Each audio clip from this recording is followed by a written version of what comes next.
नाज़रीन, आप देख रहे हैं मास्टर टीवी प्रोग्राम बातों बातों में आपको खुश आमदीद कहते हैं। मैं हूं आपका मेज़बान अयाज़ मौरिस और आप जानते हैं इस प्रोग्राम में हम आपको ऐसे लोगों से मिलवाते हैं जो बिल्कुल ग्रास रूट लेवल से आते हैं, तालीम हासिल करते हैं, अपने प्रोफेशन में अपना नाम और मुकाम बनाते हैं। आज मेरे साथ एक ऐसे ही यंग ट्रेनर और लर्निंग एंड डेवलपमेंट के सीनियर मेंबर और ट्रेनर हैं और बहुत सारा एक्सपीरियंस रखते हैं। बहुत कम वक्त में उन्होंने अपना इस इंडस्ट्री में नाम बनाया है और आज हम प्रोग्राम बातों बातों में उनकी ज़िंदगी की वो बातें पूछेंगे जिन्होंने उनकी ज़िंदगी को मुतासर किया है और आपकी ज़िंदगी को बदल सकते हैं। आज मेरे साथ रंजीत कुमार मौजूद है।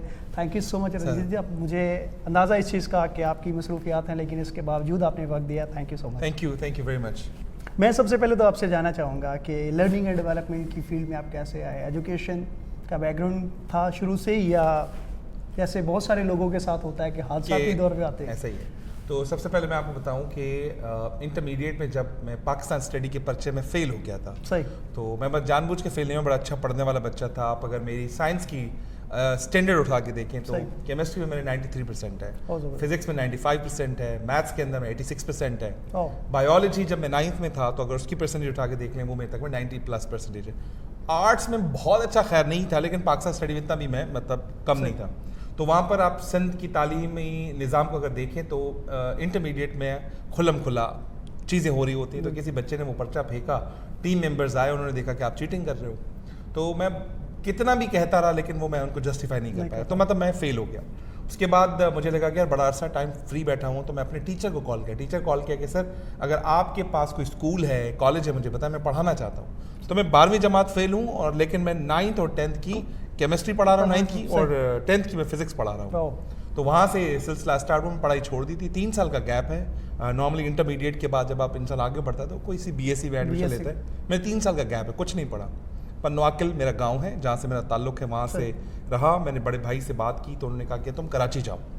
तो कराची आया, चार्टर्ड अकाउंटेंसी में एडमिशन लिया, लेकिन उसका कभी फ्लेवर था ही नहीं। भाई ने जो कहा वो मैंने कर दिया। Again I was failed. Then I went to Iqra university, लेकिन अब मुझे जॉब करना था, सर्वाइवल। पढ़ाई was not my cup of tea at the time, क्योंकि मैं कर ही नहीं सकता था, पैसे नहीं बनते थे। पढ़ाई जॉब दोनों साथ हुआ। उसके बाद इकरा यूनिवर्सिटी तालीम ख़त्म हुई, 8000 की नौकरी लगी और उसके बाद ट्यूशन्स पढ़ाना। फिर मैंने एक एकेडमी बनाई, फिर मैंने ट्यूशन्स पढ़ाना शुरू किया, घर घर में जाके पढ़ाता था। तो मैंने इसी तरह से अपनी 2-3 डिग्रियां कंप्लीट की। एक MBA मार्केटिंग था, MBA फाइनेंस था, MA इकोनॉमिक्स था, वो मैंने अपने पैसों से कंप्लीट कर लिया। उसके बाद LND का कैसा ख्याल है, एक मतलब अमन फाउंडेशन में मैंने इंटरव्यू दिया, तो अमन फाउंडेशन वालों ने कहा कि यार ये सॉफ्ट स्किल्स है। तो सॉफ्ट स्किल्स मैंने पहली बार उस बंदे के मुंह से सुना था कि ये ऐसा कुछ होता है। सही। तो उन्होंने कहा आप डेमो दे दें, बाद में बात करते हैं। तो अमन फाउंडेशन में मतलब वो जो इंजीनियरिंग के जो सपोर्टिंग स्टाफ होता है उसको ट्रेन करना पड़ता है। तो हमने वो चीज़ों को देखा, सीखा। तो सर पता नहीं कहाँ से ये फ्लेवर आया, एनर्जी आ गई, सब कुछ हो गया। पढ़ाया तो बहुत था लेकिन ट्रेनिंग कभी नहीं करी। तो वहाँ से सर, जहाँ से कहते हैं ना कि लाइफ की किक स्टार्ट होती है, the first project Coca Cola in Faisalabad, hotel 1 में मेरी रेजिडेंस थी। तो मैं सुबह उठ के जब इस तरह का सूट वूट पहन के जाता था, एस्पिरेशंस होती थी, इस लाइफ को मैं बड़ा लाइक करता था। तो कोका कोला का प्रोजेक्ट मेरी ज़िंदगी में आया। उसके बाद बहुत सारे कंपनी के प्रोजेक्ट्स आए, तकरीबन 19 कंपनियों के साथ मैंने काम किया। तो उसके बाद पता लगा कि यार कंपनी के साथ काम तो कर रहे हैं, लेकिन जो डेवलपमेंट है ना, कंटेंट की डेवलपमेंट, वो नहीं हो पा रही, बिकॉज शेल्फ इन प्रोजेक्ट जो है, शेल्फ इन प्रोडक्ट जो है, वही हम लोगों को देते हुए जा रहे हैं। Then I got to know about Smollan Pakistan, South African based company, but I was working with on the platform of Smollan, South African company, but I used to work with Unilever, और उसके बाद the British American tobacco के साथ काम किया। यहाँ तो life ही बदल गई सर। और उसके बाद मैं आपको बताऊँ, मैंने पढ़ना स्टार्ट किया। आज अगर मैं गाड़ी में बैठा होता हूँ तो गीगल ऐप से ग्रेट आइडियाज़ ग्रेट लाइफ से एक किताब ख़त्म होती है, वापसी जाता हूँ, एक और किताब ख़त्म होती है। तकरीबन मैंने अगर कोरोना को मिला के और कोरोना से पीछे मिला के I have completed more than 800 books while listening। फिर मैं छोटे नोट्स बनाता हूँ, नोट्स से लर्न करके अपनी समरी में यूट्यूब थ्रू लोगों को प्रेजेंट करता हूँ। और इसके साथ साथ एक बड़ी ज़बरदस्त किस्म की फार्मास्यूटिकल के साथ काम भी कर रहा हूँ, और वहाँ लोग कहते हैं कि yes you have transform the culture. So this is a small story that I have told you about my. सही, बहुत सारे जैसे आपने बताया, बहुत सारे यंगस्टर्स हैं सिमिलर काइंड के, उनकी लाइफ में भी ऐसे स्टेजेस आते हैं और लेकिन वो स्टक हो जाते हैं, कोई मोटिवेट करने वाला नहीं होता और सम टाइम उन्हें लगता है कि यार वी आर लॉस्ट और हमें कोई डायरेक्शन नहीं मिल रही। सही है। ऐसी सिचुएशन में जो आपके साथ हुआ, आपने कैसे अपने आप को पुशअप किया कि नहीं यार मुझे आगे जाना है, मुझे आगे बढ़ना है? चैलेंजेस थे, फाइनेंस भी समटाइम ऐसा इशू होता है, समटाइम आपको ग्रोथ नहीं मिल रही होती, Right. और कभी आपको ये लग रहा होता है कि यार आप इस इंडस्ट्री से हैं, इसमें स्विच ओवर करेंगे तो क्या इश्यूज आएंगे, आपने इसको कैसे ओवरकम किया? मतलब अगर मैं इन नौजवान लोगों को ये बात बताऊंगा, उनको लगेगा कि यार तुमने बोला तो बड़ी आसानी से, ऐसा होता नहीं, बिल्कुल ऐसा ऐसे ही बोलते हैं, लेकिन नहीं करना इट्स योर चॉइस, करना है तो इट्स अगेन योर चॉइस। देखें 5 उंगलियां हाथों के अंदर, जो छोटी उंगली है ना साहब, सबसे बड़ी छोटी उंगली, इसको मैं कहता हूँ तालीम। जब आप इंडस्ट्री में जाओगे उसकी भी उतनी औकात है जितनी छोटी उंगली की औकात है, इसके टक करो कोई इतनी बड़ी आवाज नहीं आएगी। दूसरा होता है एक्सपीरियंस। एक्सपीरियंस डजंट मीन कि आपने किसी इंडस्ट्री का एक्सपीरियंस लिया। एक्सपीरियंस मीन्स कितने फेलियर्स आपकी जिंदगी में आए, जो रिस्पॉन्ड आपने उसको किया, रिस्पॉन्ड के बाद ये नहीं कि आप कामयाब हुए, रिस्पॉन्ड के बाद जो आप दोबारा नाकामी में आए, वापस दोबारा उठे, दैट इज एक्सपीरियंस। आपने लिया है डिग्री, रेज्यूमे में लिखने की जरूरत नहीं है, मतलब ये जो एक्सपीरियंस है रेज्यूमे में लिखने का कोई जरूरत नहीं, लेकिन आप अपना माइंडसेट बनाएं। तीसरी चीज होती है जब आपने तालीम ली और आपने एक्सपीरियंस लिया, और एक्सपीरियंस करने के बाद जो आपके पास आउटकम आता गया, उसको देखते हुए आपने डिसीजन कौन से लिए। राइट टाइम पे राइट डिसीजन जो है वही अच्छा होता है, जिसमें लगता है कि ये मेरा पैशन है, ये मेरा वो चीज है जो मुझे थकन का एहसास नहीं देता। जैसे कि हमारे एक बड़े ग्रूमिंग के गुरु हैं, मैं उनको देखता हूँ, वो कहते हैं 18-20 घंटे उनके लिए काम करना मसला ही नहीं है। बिल्कुल सही। कर्नल जेंडर देखें आप, 65 साल की उम्र में क्या बना देते हैं, लेकिन ये यंग 65 साल के तो नहीं है ना, ये यंग 50 साल के तो नहीं है, एनर्जी है, वक्त है। ये चाहते हैं शॉर्टकट। अगर इनके सामने शॉर्टकट है तो मेरी बातें गार्बेज हैं। सही। अगर इनके लिए टाइम, एजुकेशन, एक्सपीरियंस और डिसीजन मेकिंग, वो जो इनको थकाता नहीं है, वो लिया इन्होंने, पैसा नहीं, पहले पैसा नहीं, वो डिसीजन लिया, देन उसकी बारी आती है चौथी लेवल की, जिसको बोलते हैं एग्जीक्यूशन। जब 4 चीजें पूरी हो गई, एग्जीक्यूट कर लो, आउटकम का भी आप वेट नहीं करो, आउटकम आएगा। अगर किसी चीज का शॉर्टकट होता तो हर छोटा आदमी, 15 साल का आदमी भी बिलियनियर होता। फिर 5वां लेवल आता है जिसको बोलते हैं thumb level. Means it's all about you. इन 4 चीजों के अंदर सिनर्जी क्रिएट करो, पैशंस बनाओ और वेट करो। और अगर तुम ईमानदार हो, सच्चे हो, किसी को तुमने धोखा नहीं दिया और तुमने ईमानदारी के साथ इन 4 चीजों को अप्लाई किया, तो खुदा तुमसे पूछेगा ना, what do you want, and in the end God gives you whatever you want. और इन 4 चीजों के बाद आखिरी कानून है जो मैं जिसको बड़ा ऐसा समझ लें कि दिल से जीता हूं, उस कानून का नाम है law of attraction. Absolutely. And जिसने, अगर ये नौजवान बच्चे जहां पे फंस चुके हैं और इनको लगता है कि ये बड़ी प्रॉब्लम है, लॉ ऑफ अट्रैक्शन आज देखो, देखने के बाद इसको इंप्लीमेंट करो। अगर अंकल सैंडर्स को 65 साल उम्र में, मतलब रिटायरमेंट की एज में, इतना बड़ा कारनामा मिल सकता है, तो तुमने तो अभी करियर स्टार्ट किया है। बिल्कुल सही। So this is the level that I से। बहुत ज़बरदस्त, क्योंकि आप लर्निंग एंड डेवलपमेंट सेक्टर से हैं, ट्रेनिंग करते हैं, यंगस्टर्स से मिलते हैं और HR प्रोफेशनल हैं। जब आप लोगों को देखते हैं, नए ग्रेजुएट्स को हायर करते हैं, कि वो किस तरह के बैकग्राउंड से आते हैं, चैलेंजेस जहाँ ग्रूमिंग नहीं होती, घर पे, स्कूल में, कॉलेजेस में भी शायद नहीं होती, चैलेंज सबसे बड़ा क्या आता है और कैसे वो अपने आप को ग्रूम कर सकते हैं? अच्छा, जो चैलेंज की अगर मैं बात करूं कि लोग अपने आप को चैलेंज बनाते हैं कि मुझे फाइनेंशियल इश्यूज है, कोई फाइनेंशियल इश्यूज नहीं है। सही। फाइनेंशियल इशू तब होता है कि भाई को तालीम करोड़ों रुपए की है, लाखों रुपए की है, जो आप अफोर्ड नहीं कर सकते। अगर कोई भी बच्चा 18 साल का है, 18 साल से ज्यादा उसकी उम्र है, तो मैं समझता हूं कि हमारे मुल्क के अंदर वो दिन में अगर 8 घंटे का कोई भी काम शुरू करे या कोई नौकरी कर ले, तो 25 से 30 हज़ार कमाना कोई बड़ी बात नहीं है। आप मुझे बताएं, एक तालीम का मतलब कोई एजुकेशन उठाएं, उसका सेमेस्टर उठाएं, सेमेस्टर की कितनी फीस होती होगी, 3 कोर्सेज उठाएं आप, मैं समझता हूँ 50,000 रुपये, 50,000 रुपये, वो भी 4 से 6 महीने के।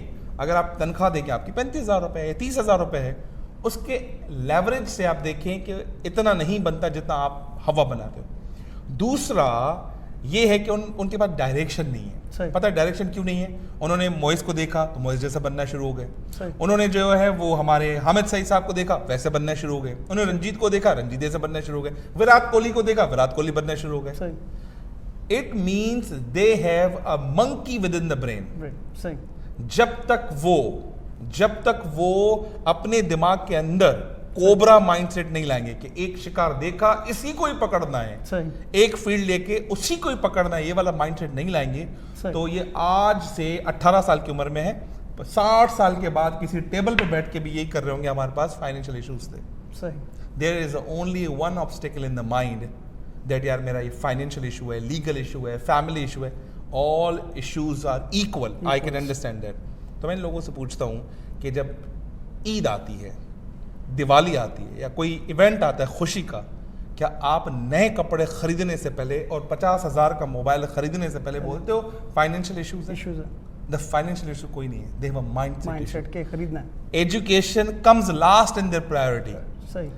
लाखों का मोबाइल खरीदना, अच्छे कपड़े खरीदना, ईद पे और या फिर किसी फेस्टिवल पे बड़ी बड़ी चीज़ें खरीदना, इनके लिए बहुत मायने रखता है। So it's all about priority, what comes in your life. आज अगर इन्होंने एजुकेशन पे इन्वेस्ट करके और वेट किया, सब्र किया, इन्वेस्टमेंट का ROI आएगा, मिलेगा। बिल्कुल सही। लेकिन शॉर्टकट किसी चीज़ का नहीं है। एक शॉर्टकट छोड़ दें और ये बहाने बनाना छोड़ दें और इनको वो कामयाबी मिलेगी जो ये चाहते हैं। और मैं एक महापुरुष कहते हैं कि आप ये मत समझिए कि आज आप जो हैं वो आप किस्मत की वजह से हैं, नहीं, आज आप जो कुछ भी हैं आप अपनी सोच और सोच के अगेंस्ट जो आपने काम किए हैं उसका आउटपुट है और कुछ भी नहीं है। सही बात। That's it. This is the message to all youngsters. सही। जैसे मैंने पूछा, हमने बात की ग्रूमिंग की, बात की और ड्रेस के हवाले से बात की, हाउ टू कैरी योरसेल्फ और अपने आप को प्रेजेंटेबल कैसे बनाएं, आपने कैसे अपनी लाइफ को चेंज किया and what is your advice for the sir? एक क्रांतिकारी सेशन हुआ। क्रांतिकारी सेशन से पहले हम कपड़े खरीदते थे, पहनते थे। सही। 146 शर्ट्स थी मेरे पास और तकरीबन 45 पैंट्स थी मेरे पास। तो एक सेशन लिया हमने मूविन पिक होटल के अंदर। तो एक साहब आते हैं जिनका नाम है हामिद सईद, इमेज कंसल्टेंट, और इनका ताल्लुक न्यूयॉर्क से, और ये कराची को इन्होंने ठेका लिया है कि कराची को न्यूयॉर्क बनाऊंगा। एंड आई थिंक जो इनका पैशन है ना, जो इनकी एनर्जी है ना, मुझे लगता है कि अगर पूरा कराची नहीं, अगर 8 से 20 समझदार लोग इनके बताए हुए फॉर्मूले पे चलते हैं ना, और वही मैसेज आगे फैलाएंगे। जैसे कि मैं हर क्लास के अंदर, हर रूम के अंदर मैं इनका नाम लेता हूँ। जब मैंने इनका सेशन लिया तो मैंने एक सेशन नहीं, मैंने इनको बताया मैं आपका मैसेज 4000 लोगों तक तो मैं पहुंचाऊंगा।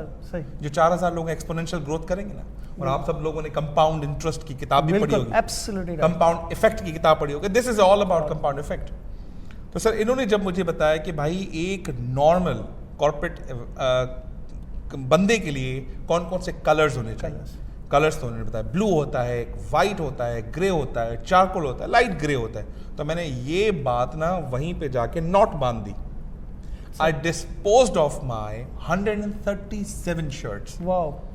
6-7 इंच मेरे साथ भी हो चुके हैं। हाँ, 2 कोट रह गए। हाँ, तो मैंने इसलिए रखी, मैंने कहा ऑफिस भी तो आना है, जब तक वो मुझे बना के दे। तो मैंने अच्छे ऑर्डर भी दिए इनको। तो सर मुझे 3 दिन पहले मुझे बॉस ने कहा कि सच बताओ तुम्हारे पैसे ज़्यादा आ गए हैं या तुम ज़्यादा शो ऑफ कर रहे हो। मैंने कहा सर खर्चा मैं अभी भी उतना ही कर रहा हूँ जितना मैं पहले करता था, लेकिन अब खर्चे को करने का अंदाज बदल दिया है। सही है ना?